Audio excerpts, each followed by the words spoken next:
Ambegaon police स्टेशनच्या हद्दीमध्ये काल दिनांक 18/6/2025 रोजी एका विवाहितेने आत्महत्या केलेली आहे टेरेसवर उडी घेऊन आपल्या मुलासह. तिचं नाव आहे मयुरी शशिकांत देशमुख, वय 31 वर्ष आणि मुलाचं वय 6 वर्ष आहे.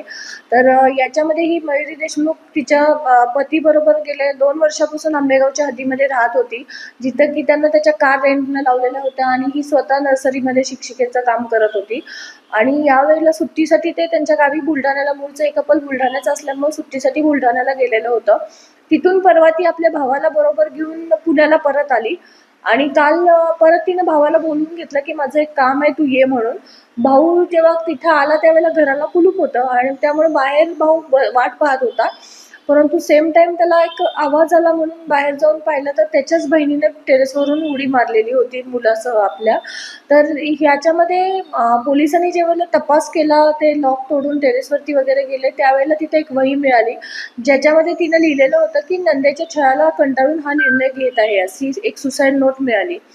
त्या सुसाईड नोटवरून आम्ही BNSच्या अंतर्गत 108, 115(2), 352, 351, 2, 3, 5 या कलमांतर्गत गुन्हा दाखल केलेला आहे आणि याच्यामध्ये तिच्या पतीला अटक केलेली आहे.